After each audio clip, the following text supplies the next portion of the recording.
The reason for conserving Great Himalayan National Park was that the natural ecosystems were less degraded by domestic grazing than was true elsewhere in the Western Himalayas. And we found good forest at relatively low altitudes, below 2,000 meters, which is very difficult to find otherwise in Himachal Pradesh. The actual fauna, the large mammals, bears, ungulates, a leopard, and so on, can be found thinly distributed throughout most of the Western Himalayas still. This is not a unique feature of the park.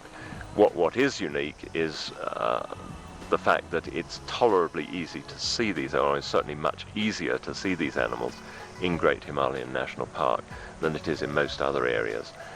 Because there's a really good altitude range of natural environments within the Great Himalayan National Park, you're going to have a lot of diversity of birds in the Great Himalayan National Park.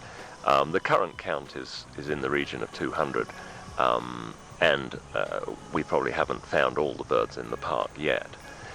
Among the most spectacular are the pheasants, and this was one of the major driving forces behind setting up the park, because it includes two species which are listed by IUCN as being endangered. That's the western tragopan, which is a really spectacular looking crimson bird with white spots on it. At least the males are spectacular looking.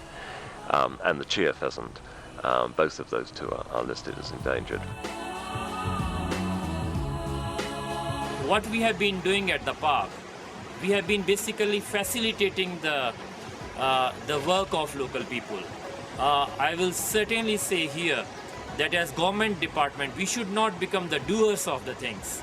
We should encourage, or we should facilitate to let people do their things, and there the livelihood things are very, very important. Even the rural development activities, they are very important. And that is what we have been doing here.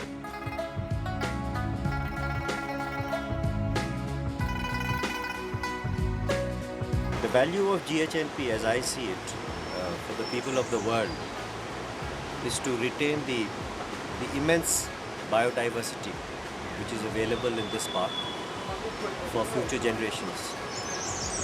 The value for people in India is the same, but it goes beyond that also.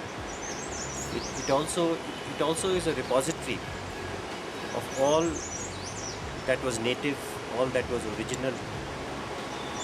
And in the process of the process of urbanization which is taking place in India today, I think this is one place where people can come back to their roots, see the world as it used to be before the various human activities took over.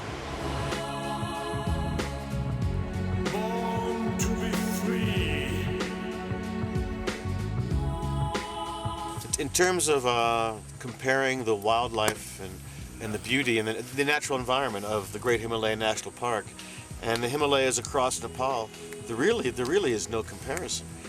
This place is absolutely wild, and this is complete wilderness. This is unabashed, untrammeled, unspoiled, unmitigated nature in its wildest form, in its purest essence, in its most ancient presence.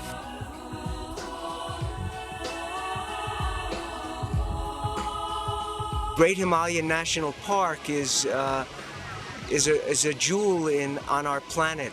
Approximately 1,000 square kilometers have been set aside to protect a resource that one day, 50 years from now, will be really valued in ways that I don't even think the Indian people can understand, or any of us can understand, because as the degradation of our planet continues with human activities, these refugia, these places where animals and plants can be safe and protected from human impacts, will prove to be immensely valuable for the future of humanity.